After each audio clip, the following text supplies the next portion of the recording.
Oke Bang, bisa dijelasin kronologi klien Abang yang mengalami malpraktek di... Ya, jadi klien kami ini bernama Hera Pujiastuti, ya, di mana pada tanggal 5 Mei beliau ini datang dalam konteks melakukan persalinan, ya, yang akhirnya diputuskan pada tanggal 5 itu oleh petugas medis atau tenaga medis Rumah Sakit Islam Pondok Kopi Jakarta Timur. Itu dilakukan operasi sesar, ya. Tentunya dalam prosedural kesehatan ataupun tindakan medis itu wajib dilakukan awal penanganan atau penanganan dini, ya, sebelum dilakukan operasi sesar, ya. Itu dilakukan dengan contohnya dilakukan infus, ya, di anggota tubuhnya tentunya dari klien kami itu untuk dipastikan mendapatkan asupan yang cukup sebelum adanya tindakan operasi sesar, ya. Dan itu dilakukan infus pertama kali saat masuk ke ruang IGD, ya, itu di sebelah kiri pergelangan tangan kiri. Setelah itu maka tentunya diobservasi untuk dilakukan segera, ternyata bukan dengan cara normal tapi dengan cara persalinan operasi sesar. Maka pada pukul kurang lebih di medio pukul 9, pukul 10 dilakukanlah operasi sesar atas persetujuan dengan suaminya, dari pihak suaminya, ya. Dilakukanlah operasi sesar sampai kurang lebih 2 atau 3 jam, ya. Medio 2 sampai 3 jam, kurang lebih selesai pukul 12. Tentunya operasi sesar ini kategorinya adalah operasi besar yang diberikan kadar infus dengan tingkat yang tidak terlalu, yang sangat tinggi lah, ya, ya, sadarnya tidak sadar lah, maka dilakukanlah operasi besar kategorinya seperti itu. Nah, klien kami ini setelah dioperasi sesar di medio 1 sampai 2 jam pasca operasi sesar dipindahkan ke ruangan masih dalam kondisi tidak sadarkan diri akibat bius. Setelah dia bangun dan tersadarkan atas bius, ya, sadar diri, itu kurang lebih jam 1-an merasa sesak nafas, ya. Maka setelah itu tindakan keluarganya segera menghubungi pihak tenaga medis Rumah Sakit Islam Pondok Kopi untuk segera dilakukan penanganan. Ada apa ini? Yang akhirnya di pemeriksaan oleh tenaga medis Rumah Islam Pondok Kopi ini adanya shock. Lalu mereka meminta proses penanganan ini dimasukkan ke ICU, ya, untuk dilakukan penanganan medis dengan cara memasukkan ventilator, ya, pada pukul kurang lebih masuk pada pukul jam 9 malam di tanggal 5 Mei 2025, gitu loh. Nah, kemudian tanggal 9 pukul 9 itu kurang lebih diminta persetujuan untuk dilakukan penanganan lanjutan, ya. Akhirnya pihak keluarga tentunya menyetujui karena ini proses yang masyarakat umum tidak memahami, ya, untuk bisa mendapatkan tindakan medis yang cepat demi keselamatan si pasien. Tentunya pihak keluarga menyetujui. Akhirnya dilakukan penanganan itu di ruang operasi, ya, dimasukkan ventilator, dan itu selesai pada pukul 3 atau 4 jam, ya. Karena apa? Di ruang ICU itu tidak boleh siapapun masuk, termasuk keluarganya. Maka saat itu, ya, suami dari klien kami, pasien korban ini, itu menunggu di ruang luar, ya, di ruangan ICU tersebut, gitu, ya. Kemudian mereka klien kami ini tersadarkan diri pada pukul 3 subuh, masuk di jatuh tanggal 6 Mei 2025 atau hari Selasa pagi, Selasa dini hari. Mereka sadarkan diri, klien kami Hera ini, dan merasakan sakit luar biasa di pergelangan tangan kiri, di mana saat merasakan sakit yang luar biasa, jarum infus itu masih tertanam yang dilakukan oleh tenaga medis Rumah Sakit Islam Pondok Kopi Jakarta Timur. Oke, saat terbangun dari sadarnya, klien kami ini kaget. Karena apa? Tidak bisa bicara karena ada ventilator atau selang masuk ke dalam mulut. Oke, kemudian tangan kedua belahnya atau tangan kiri dan tangan kanan itu diikat, ya, oleh petugas medis tentunya, ya. Dan dia memberontak lah, ya, atas sadarnya siumannya tadi. Dia memberontak bagaimana bisa cepat ini, saya sakit sekali, klien kami ini. Nah, akhirnya datanglah petugas medis ya pada pukul 3 subuh kalau tidak salah, keterangan dari pihak klien kami itu, dan disampaikan keluhan yang luar biasa ini. Jawaban dari petugas medis Rumah Sakit Islam Pondokopi Jakarta Timur bahwasannya menunggu dokter di jam pagi.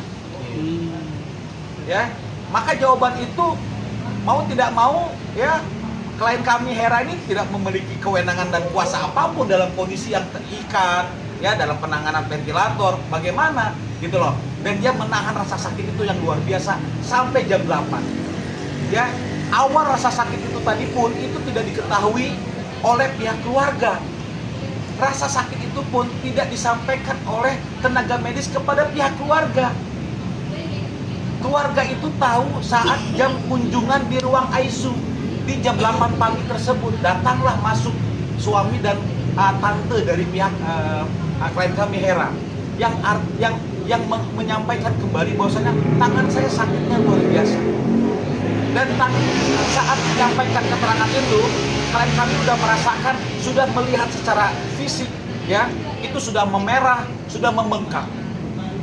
Yang akhirnya keluarga klien kami itu memaksa cepat dilakukan tindakan bagaimana ini, karena tidak mengerti kan. Datanglah petugas medis atau tenaga medis Rumah Sakit Islam Pondokopi ya, yang pada akhirnya mereka mencabut jarum infus yang tertanam di pergelangan tangan kiri dari klien kami Hera. Ya, singkat ceritanya, proses pencabutan jarum infus di pergelangan tangan kirinya pada tanggal 6 sampai tanggal 8 mengalami perubahan yang luar biasa. Berubahnya luar biasa, membengkak, membiru, ya, kemudian tidak berfungsi dan rasa sakit nyeri yang luar biasa yang dirasakan oleh klien kami. Dalam tempo waktu tanggal 6, tanggal 7, tanggal 8, selama proses waktu yang kami sampaikan dalam visual ini tidak ada penanganan yang serius dan tanggap dari pihak Rumah Sakit Islam Pondokopi. Karena dalam proses pelayanan tindakan medis ada namanya golden period atau period of time. Ya, karena kecepatan tanggapan dari pihak rumah sakit atau pelayanan medis tenaga medis dengan cepat dapat membantu menyelamatkan pasien. Ini golden period yang betul-betul mereka abaikan. Ya, kenapa muncul ini? Yang akhirnya pada tanggal 9 dilakukanlah operasi oleh dokter spesialis kardiovaskuler untuk melihat di dalam jaringan tangannya tersebut ada apa, kenapa bisa terjadi seperti itu. Ya, dan pernyataan dari dokter kardiovaskuler tersebut bahwasannya adanya dugaan emboli. Emboli itu adalah dalam keterangan atau definisinya, emboli itu adalah penyumbatan pembuluh darah diakibatkan adanya benda asing. Ini yang menyampaikan langsung adalah dokter spesialis kardiovaskuler yang langsung mengoperasi jaringan tangan, bukan mengoperasi tangannya yang busuk tadi yang lama-lama menjadi nekrosis pembusukan, tapi melihat jaringan tangan untuk memastikan ini ada apa. Indikasi akhirnya setelah operasi pembedahan ini, itulah keluar istilah bahwasannya ini bisa diduga karena emboli. Emboli itu tidak didapatkan oleh klien kami sebelum mereka datang ke Rumah Sakit Islam Pondokopi. Klien kami tidak dapat emboli itu dari mana. Ya, emboli itu terjadi sesaat tengah setelah mereka ditangani di Rumah Sakit Islam Pondokopi, dan posisinya itu di tangan kiri, pergelangan tangan kiri dari klien kami. Dan kalau bisa dilihat, keterangan itu menandakan dan menunjukkan adanya titik hitam. Ini adalah titik awal kena jarum suntik infus yang dilakukan oleh tenaga medis Rumah Sakit Islam Pondokopi. Gitu loh. Seharusnya ketika terjadi insiden seperti ini, Di dalam manajemen rumah sakit sesuai peraturan perundang-undangan yang berlaku harus adanya laporan insiden keselamatan pasien oleh case manager atau apa, pimpinan manajemen di dalam rumah sakitnya yang bisa memastikan ini ada apa, kenapa ini terjadi, ada laporannya bahkan ke Dinkes kota kabupaten, Dinkes provinsi sampai ke Kemenkes, ini ada laporannya. Pertanyaan kami meminta laporan insiden keselamatan pasien atas peristiwa yang kami duga adalah kelalaian akibatnya menjadi malpraktek yang dirugikan dan dicederai ya atas pelayanan yang dilakukan oleh Rumah Pondokopi ini yang terjadi. Tapi sampai saat ini kami belum mendapatkan hal itu, gitu loh. Ya, nah terakhir karena tidak adanya penanganan yang luar biasa dengan serius, ya dengan dugaan kita melihat ini adalah program pelayanan kesehatan pemerintah. Klien kami ini menggunakan kartu Indonesia Sehat, BPJS Kesehatan milik pemerintah. Ada adagium yang beredar, kalau miskin gak boleh sakit, kalau miskin gak usah ke rumah sakit. Ini bukti nyata paradok pelayanan kesehatan di Indonesia. Bahkan ini pelayanan kesehatan di ibu kota negara Indonesia, Jakarta. Dekat dengan Bapak Presiden Prabowo, dekat dengan Bapak Wakil Presiden Prabowo, dekat dengan Bapak Gubernur DKI Pak Pramono Anung, agar menjadi atensi bagaimana ini di ibu kota DKI Jakarta masih ada pelayanan yang tidak mencerminkan kesetaraan dan keadilan karena dia pengguna KIS, pengguna BPJS, maka pelayanan itu tidak maksimal diberikan. Ini fakta dan ini paradok. Ini terjadi di masyarakat kita dan ini di ibu kota Indonesia DKI Jakarta.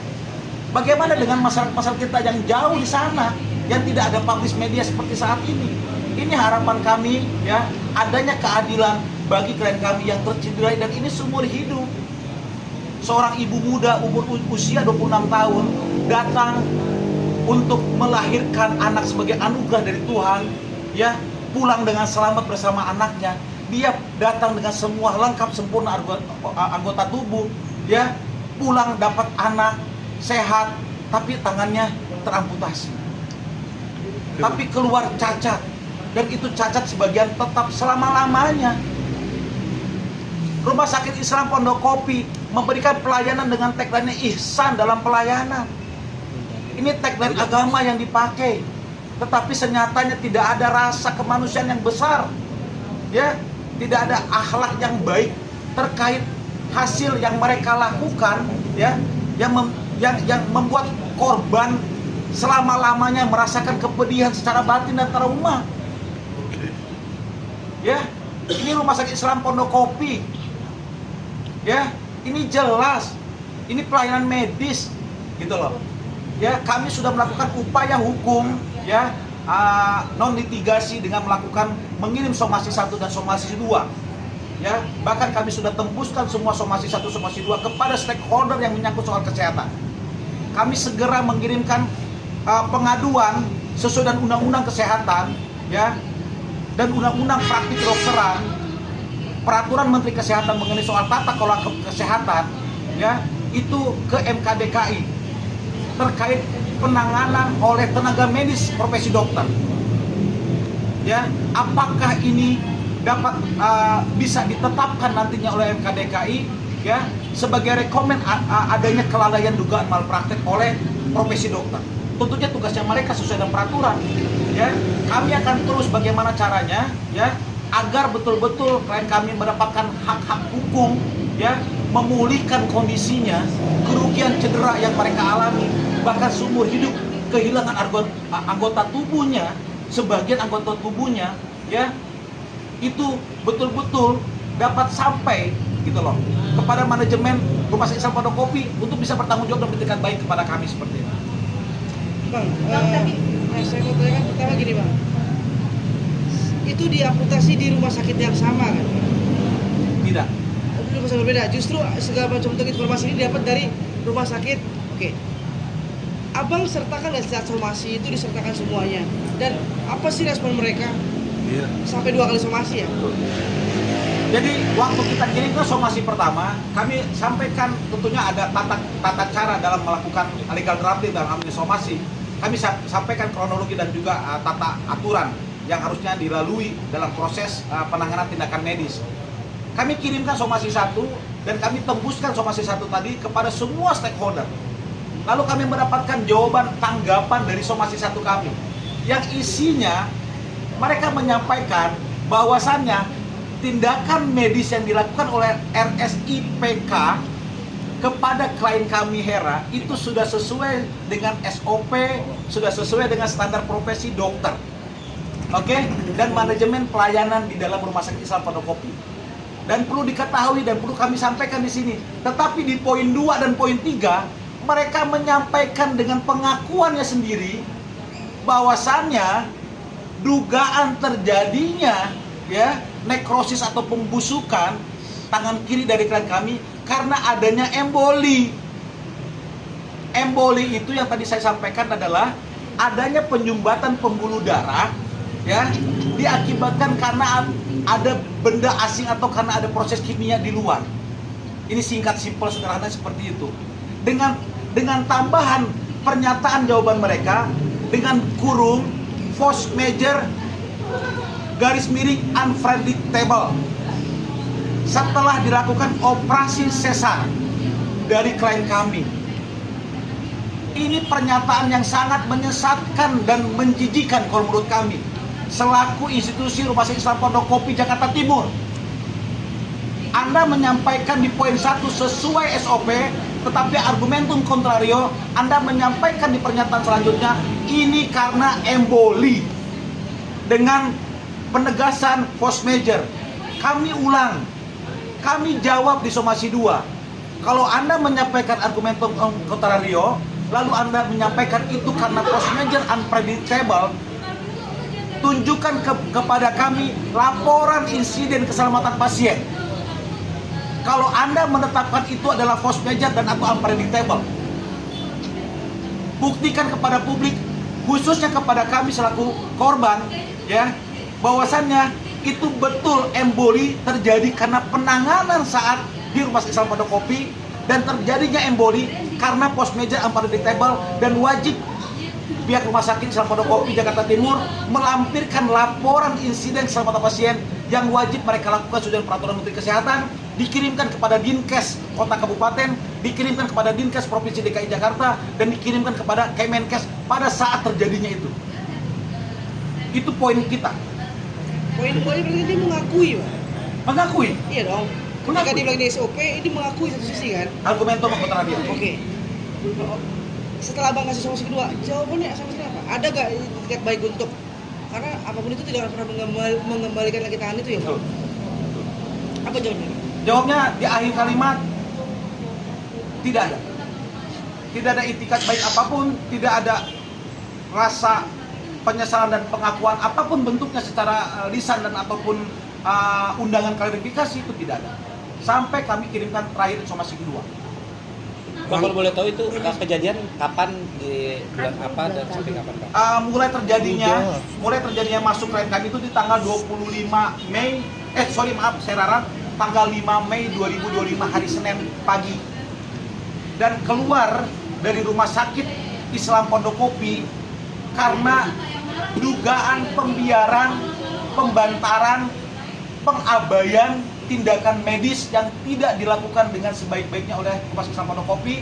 Akhirnya klien kami dengan keluarganya inisiatif meminta rujukan pindah rumah sakit.